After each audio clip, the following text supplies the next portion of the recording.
Hello दोस्तों, कैसे हो आप लोग। आज हम आपको ब्लूटूथ के बारे में बताएंगे। ब्लूटूथ के बारे में तो आपने सुना ही होगा। जब भी हम अपने स्मार्टफोन को किसी दूसरे डिवाइस से कनेक्ट करते हैं तो इसकी आवश्यकता होती है। यह हमें दो डिवाइसेस के बीच वायरलेस कनेक्शन प्रदान करता है, जिसकी सहायता से हम डाटा एक डिवाइस से दूसरे डिवाइस में आसानी से भेज सकते हैं। अगर आप जानना चाहते हैं कि ब्लूटूथ क्या है और यह कैसे काम करता है, तो आप बिल्कुल सही प्लेटफॉर्म पर हैं। यहाँ मैं आपको ब्लूटूथ के काम करने की विधि और इससे जुड़ी हर तरह की सहायता के सीमित दूरी तक ट्रांसमिट करता है। ब्लूटूथ नाम की उत्पत्ति 10वीं शताब्दी के डेनिश किंग, जिनका नाम हैरल्ड ब्लूटूथ कॉम्सन था, के नाम से हुई। ब्लूटूथ को सन 1996 में केबल्स की जगह वायरलेस रिप्लेसमेंट के तौर पर डेवलप किया गया। यह भी दूसरे वायरलेस टेक्नोलॉजी जैसे कि घर और ऑफिस में प्रयोग होने वाले कॉर्डलेस फोन्स और वाईफाई राउटर्स की तरह 2.4 गीगाहर्ट्ज फ्रीक्वेंसी पर ही काम करता है। यह अपने चारों तरफ 10 मीटर 33 फुट के दायरे में एक रेडियस वायरलेस नेटवर्क का निर्माण करता है, जिसे पर्सनल एरिया नेटवर्क या पिकनेट कहते हैं, जो कि 2 से लेकर 1 डिवाइसेस के बीच संपर्क स्थापित कर सकता है। उदाहरण के लिए, अगर आप अपने कमरे में मोबाइल फोन से कंप्यूटर पर फोटो भेजना चाहते हैं तो ब्लूटूथ के माध्यम से बिना किसी केबल के भेज सकते हैं। इसके लिए किसी भी तरह की केबल, कॉर्ड या अडैप्टर्स की जरूरत नहीं होती। जो भी डाटा ट्रांसफर होता है वह बिल्कुल सिक्योर होता है। चलो आपको बताते हैं ब्लूटूथ कैसे काम करता है। जैसे जैसे दुनिया टेक्नोलॉजी के मामले में आगे बढ़ती जा रही है, हमने उन सभी टेक्नोलॉजीज को अडॉप्ट किया है जो हमें अपने परिवार और दोस्तों से जोड़े रखने में मदद करती है। बहुत सारी ऐसी टेक्नोलॉजीज आई और चली गई। ब्लूटूथ एक ऐसा वायरलेस कनेक्टिविटी स्टैंडर्ड जो रेडियो सिग्नल्स का इस्तेमाल करता है। आज सबसे ज्यादा इस्तेमाल होने वाला प्रोटोकॉल बन गया है। ब्लूटूथ नेटवर्किंग के मामले में लो पावर रेडियो वेव्स के माध्यम से डेटा को संचारित किया जाता है। यह 2.45 गीगाहर्ट्ज फ्रीक्वेंसी पर कम्युनिकेट करता है। यह फ्रीक्वेंसी बैंड कुछ चुनिंदा फ्रीक्वेंसी में से एक है, जिसे औद्योगिक, वैज्ञानिक और चिकित्सा उपकरणों इज्म के लिए अंतर्राष्ट्रीय समझौते पर अलग रखा गया है। चलो आपको बताते हैं ब्लूटूथ अडैप्टर क्या हैं और वे कैसे काम करते हैं।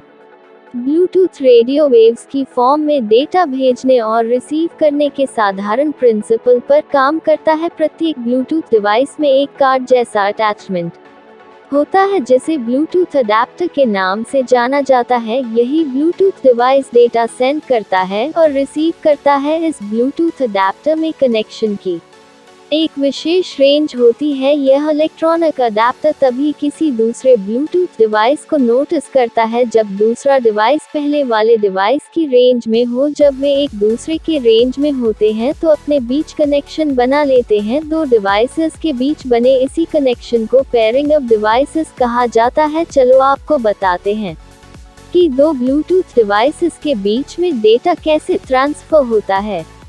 दो डिवाइसेस के बीच डेटा भेजने और प्राप्त करने के लिए रेडियो वेव्स कनेक्शन का इस्तेमाल किया जाता है। इसमें data transfer speed 720 kilobits per second की होती है। इस टेक्नोलॉजी में 2.45 गीगाहर्ट्ज फ्रीक्वेंसी के साथ 79 फ्रीक्वेंसी चैनल्स का इस्तेमाल किया जाता है, जिनके माध्यम से डेटा सेंड और रिसीव किया जाता है। ब्लूटूथ चालू करने पर जब दो डिवाइस एक दूसरे से पेयर होने की कोशिश करते हैं, तब वास्तव में वे एक ऐसी कॉमन फ्रीक्वेंसी सर्च कर रहे होते हैं जिसके माध्यम से डेटा भेजा और प्राप्त किया जा सके। जब ऐसी फ्रीक्वेंसी मिल जाती है तो वे आपस में कनेक्ट हो जाते हैं। चलो आपको बताते हैं कि ब्लूटूथ का नाम ब्लूटूथ कैसे रखा गया। सन 1996 में इंटेल, एरिक्सन, नोकिया और IBM जैसी बड़ी कंपनियां टेक्नोलॉजी इंडस्ट्री में वायरलेस कम्युनिकेशन के लिए एक नया स्टैंडर्ड बनाना चाहती थी। इसके लिए इन कंपनियों ने अलग अलग शॉर्ट रेंज रेडियो टेक्नोलॉजी को डेवलप किया, लेकिन जो भी नाम इन कंपनियों द्वारा इस टेक्नोलॉजी को दिया गया वो किसी को भी पसंद नहीं आ रहा था। उसी समय इस कहानी में मध्ययुग के डेनिश किंग हरलार्ड ब्लूटूथ की एंट्री होती है। इंटेल के इंजीनियर जिम करडाच, जिन्होंने कॉर्पोरेट मध्यस्थ की भूमिका निभाते हुए बहुत सारी कंपनियों को एकजुट किया, ने डेनिश के राजा हैरल्ड ब्लूटूथ गॉम्सन के शासनकाल के दौरान की किताब the long ships by Frans G Bengtsson को पढ़ा, जिसमें हैरल्ड ब्लूटूथ गॉम्सन द्वारा डेनिश योद्धाओं को एकीकृत करने का विवरण किया गया था। हैरल्ड ब्लूटूथ गॉम्सन ने डैनिश योद्धाओं को एकजुट होकर लड़ने का संदेश दिया था। ठीक इसी प्रकार पीसी और सेल्यूलर उद्योगों को एकजुट करने के उद्देश्य से ही इस शॉर्ट रेंज वायरलेस लिंक को डेवलप किया गया था। जिमकर डाच राजा हैरल्ड ब्लूटूथ गॉम्सन की भूमिका से बहुत प्रभावित हुए और उन्होंने इस टेक्नोलॉजी का नाम ब्लूटूथ रख दिया। चलो आपको बताते हैं ब्लूटूथ के एडवांटेजेस क्या हैं। नंबर 1, ब्लूटूथ के माध्यम से डिवाइसेस के बीच बिना किसी वायर के डेटा ट्रांसफर किया जा सकता है। नंबर 2, ब्लूटूथ में वाईफाई के अपेक्षा बहुत ही कम पावर कंजम्पशन होता है। नंबर 3, यह किसी दीवार के आर पार भी डेटा ट्रांसफर कर सकता है। नंबर 4, इसकी रेंज इंफ्रारेड कम्युनिकेशन की तुलना में अधिक होती है। नंबर 5, ब्लूटूथ के माध्यम से होने वाला डेटा ट्रांसमिशन बहुत ही सिक्योर होता है, क्योंकि इस टेक्नोलॉजी में FHSS का इस्तेमाल होता है। नंबर 6, इस टेक्नोलॉजी का इस्तेमाल का system, smartphones, printer, speakers, headphones, GPS system, mouse, keyboard इत्यादि में किया जा सकता है। ब्लूटूथ डिवाइसेस की कीमत बहुत ही कम होती है, जिसे कोई भी खरीद सकता है। ब्लूटूथ डिवाइसेस को एक दूसरे के साथ पेयर करना बहुत ही आसान होता है। इसको इंस्टॉल करने के लिए किसी भी तरह की कोई सेटअप फाइल की जरूरत नहीं होती। ब्लूटूथ एक कम दूरी में काम करने वाली वायरलेस टेक्नोलॉजी है, जो कि 2 या इससे अधिक डिवाइसेस के बीच जैसे मोबाइल फोन्स, कंप्यूटर्स इत्यादि के बीच डेटा या वॉइस को बिना किसी वायर की सहायता के सीमित दूरी तक ट्रांसमिट करता है। ब्लूटूथ नाम की उत्पत्ति 10वीं शताब्दी के डेनिश किंग, जिनका नाम हैरल्ड ब्लूटूथ गॉम्सन था, के नाम से हुई। ब्लूटूथ को सन 1996 में केबल्स की जगह वायरलेस रिप्लेसमेंट के तौर पर डेवलप किया गया। यह भी दूसरे वायरलेस टेक्नोलॉजी जैसे कि घर और ऑफिस में प्रयोग होने वाले कॉर्डलेस फोन्स और वाईफाई राउटर्स की तरह 2.4 गीगाहर्ट्ज फ्रीक्वेंसी पर ही काम करता है।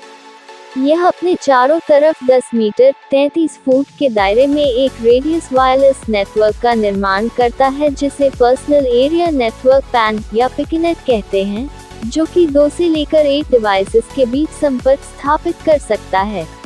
उदाहरण के लिए, अगर आप अपने कमरे में मोबाइल फोन से कंप्यूटर पर फोटो भेजना चाहते हैं तो ब्लूटूथ के माध्यम से बिना किसी केबल के भेज सकते हैं। इसके लिए किसी भी तरह की केबल, कॉर्ड या अडैप्टर्स की जरूरत नहीं होती। जो भी डाटा ट्रांसफर होता है वह बिल्कुल सिक्योर होता है। चलो आपको बताते हैं कि ब्लूटूथ कैसे काम करता है।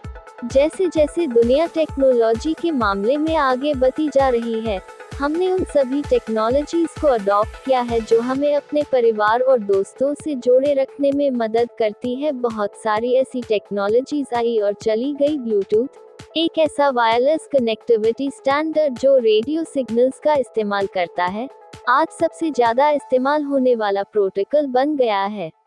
ब्लूटूथ नेटवर्किंग के मामले में लो पावर रेडियो वेव्स के माध्यम से डेटा को संचारित किया जाता है। यह 2.45 गीगाहर्ट्ज फ्रीक्वेंसी पर कम्युनिकेट करता है। यह फ्रीक्वेंसी बैंड कुछ चुनिंदा फ्रीक्वेंसी में से एक है, जिसे औद्योगिक, वैज्ञानिक और चिकित्सा उपकरणों इज्म के लिए अंतर्राष्ट्रीय समझौते पर अलग रखा गया है। चलो आपको बताते हैं कि ब्लूटूथ अडैप्टर क्या हैं और वे कैसे काम करते हैं।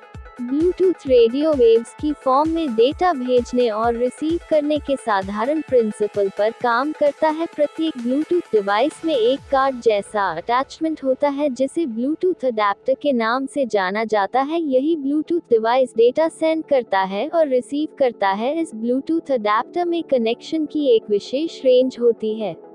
यह इलेक्ट्रॉनिक अडैप्टर तभी किसी दूसरे ब्लूटूथ डिवाइस को नोटिस करता है जब दूसरा डिवाइस पहले वाले डिवाइस की रेंज में हो। जब वे एक दूसरे के रेंज में होते हैं तो अपने बीच एक कनेक्शन बना लेते हैं। 2 डिवाइसेस के बीच बने इसी कनेक्शन को पेयरिंग ऑफ डिवाइसेस कहा जाता है। चलो आपको बताते हैं 2 ब्लूटूथ डिवाइसेस के बीच में डेटा कैसे ट्रांसफर होता है।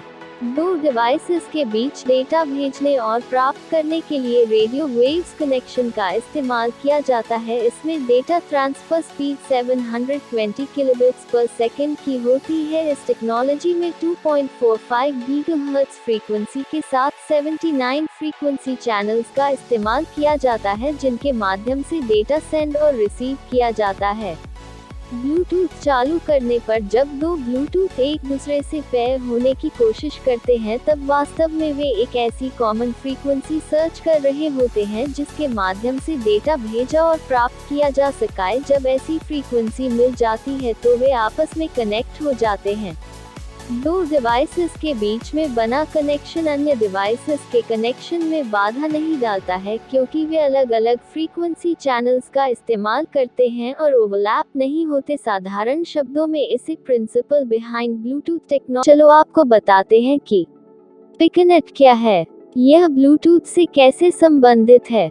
ब्लूटूथ नेटवर्क का अपना खुद का एक पर्सनल एरिया नेटवर्क या पिकनेट होता है, जिसमें 2 से लेकर 8 डिवाइसेस तक शामिल होते हैं। इन डिवाइसेस में एक मास्टर डिवाइस होता है और अन्य 7 स्लेव्स होते हैं। मास्टर डिवाइस एक ब्लूटूथ डिवाइस होता है जो कि अन्य डिवाइसेस के साथ कम्युनिकेट करता है। यह स्वयं और दूसरे 7 स्लेव्स के बीच कम्युनिकेशन लिंक और ट्रैफिक को नियंत्रण करता है। स्लेव डिवाइसेस खुद मास्टर डिवाइस को रिस्पॉन्ड करते हैं। इन डिवाइसेस में से कोई भी के एक सुपीरियर डिवाइस या मास्टर डिवाइस हो सकता है। बाकी डिवाइसेस को स्लेव्स कहा जाता है। ये सभी स्लेव्स मास्टर डिवाइस द्वारा दी गई इंस्ट्रक्शंस पर ही एक्ट करते हैं। सभी डिवाइसेस में से मास्टर डिवाइस कौन सा होगा, यह उस समय की सिचुएशन पर डिपेंड करता है। जहां पर मल्टीपल पिकनेट्स का कॉम्बिनेशन होता है उसे स्कैटरनेट कहते हैं। कोई डिवाइस मल्टीपल पिकनेट्स में पार्टिसिपेट कर सकता है, इसके लिए इसे टाइम चेक करना पड़ता है और मौजूदा पिकनेट के मास्टर डिवाइस के साथ सिंक्रोनाइज भी होना पड़ता है।